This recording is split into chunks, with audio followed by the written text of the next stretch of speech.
చెన్నై వలసరివాకంలో ఉంటున్న తెలుగు కుటుంబమైన తోట భానుజీ ధారణి దంపతులు గత 55 సంవత్సరాలుగా బొమ్మల కొలువు ఏర్పాటు చేస్తూ స్ఫూర్తినిస్తున్నారు.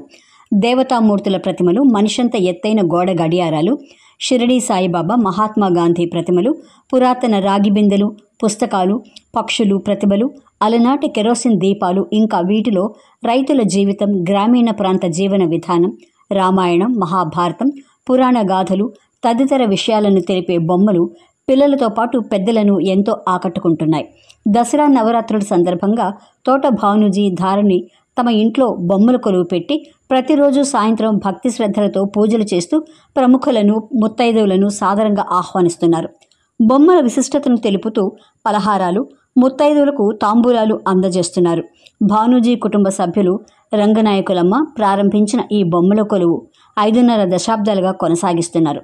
ప్రముఖ నటుడు శివాజీ గణేశన్ నటించిన నవరాత్రి అనే తమిళ సినిమా కోసం తయారు చేసిన బొమ్మలను ఈ కొలువులో పెడుతుండటం విశేషం.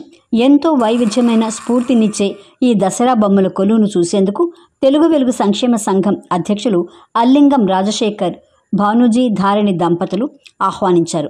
అక్కడికి వెళ్లిన రాజశేఖర్ వారితో 2 గంటల పాటు గడిపిన సమయంలో వారు చూపించిన ప్రేమ, ఆప్యాయతకు ముగ్ధులయ్యారు. ఇంట్లో ఏర్పాటు చేసిన బొమ్మల కొలువు చూసి ఆశ్చర్యచకితులయ్యారు. భానుజీ ధారణి గారు ఎంతో ఓపికతో బొమ్మల కొలువు ఏర్పాటు చేయటం చాలా ఆనందంగా ఉందని ఈ సందర్భంగా వారిని రాజశేఖర్ శాలువతో సత్కరించి అభినందించారు.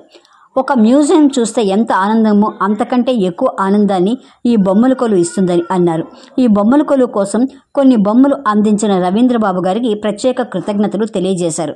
రంగనాయకులమ్మ కళను వారి మనవళ్లు కొనసాగిస్తుండడం ముదావహం అని తెలియజేశారు. ప్రతి తెలుగువారు భానుజీ ధారణి ఇంట ఏర్పాటు చేసిన బొమ్మల కొలువును చూడాలని కోరారు. ఈ సందర్భంగా చిన్నారులకు దేవుని బొమ్మలు, పుస్తకాలను బహుకరించారు.